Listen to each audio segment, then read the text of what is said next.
Hydroboration-Oxidation. A hydroboration-oxidation reaction is a two-step mechanism to convert an alkene to an alcohol. These reactions are anti-Markovnikov regioselective reactions because they avoid having carbocation intermediates. Boron is added to the less substituted carbon. The temporary positive charge will be better stabilized on the more substituted carbon. The oxidation step occurs when the hydroperoxide anion is attracted to the boron. This causes the R groups on the boron to perform alkyl shifts onto the oxygen directly attached to the boron, making the OH a leaving group. Eventually, each R group is transformed into an alcohol, accompanied by a boron byproduct. The hydroboration-oxidation reaction involves reacting an alkene with BH3. The electrons in the pi bond from the alkene are attracted to the boron, and one of the hydrogen-boron bonds breaks, and the hydrogen attaches to the more substituted carbon. This carbon with the methyl group is a more substituted carbon. This corresponds to the anti-Markovnikov rule, which applies to hydroboration-oxidation reactions. This forms this transition state. This is a product that results after adding BH3 and THF. Even though this reaction happens simultaneously, a helpful way to think about it is by comparing it to other mechanisms we have learned that have a carbocation intermediate. BH3 attaches to the less substituted carbon, making the more substituted carbon positive, creating a hydride shift. Either way you think about it, you end up with this structure. This happens 2 more times, so that the hydrogens on boron are attached to 2 more R groups.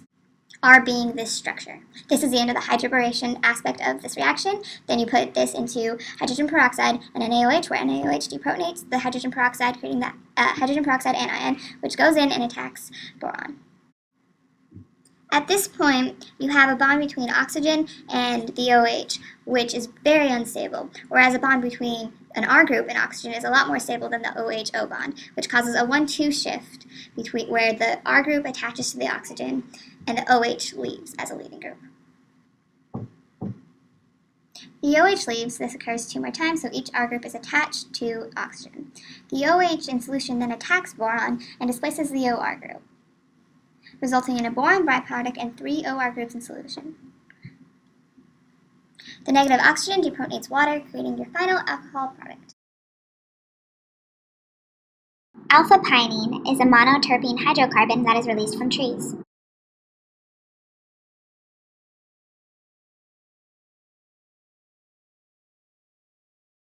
We are doing an experiment of the hydroboration-oxidation of alpha pinene.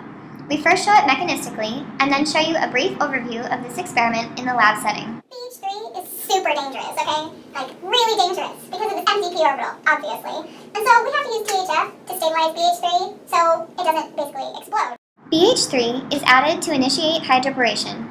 Then we arrive at this transition state, with boron attaching to the less substituted carbon. This occurs 2 more times for each hydrogen attached to boron. Now boron is attached to 3 R groups. The peroxide and sodium hydroxide are added to begin the oxidation step. The peroxide anion binds to boron and initiates an alkyl shift. This happens 2 more times for the remaining R groups on boron.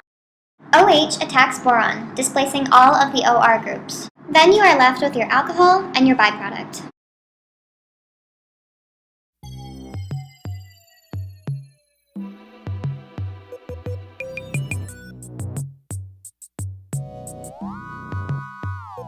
Blame it on the goose, got you feeling loose. Blame it on the drum, got you in the zone.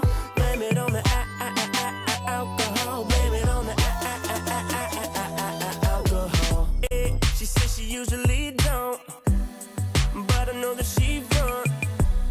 Cause I don't know what she want, but she don't want to seem like she's easy. I ain't saying what you won't do, but you know we probably gonna do what you've been feeling deep inside. I don't lie now. Boy, what you drinking? Gon' let it sink in here for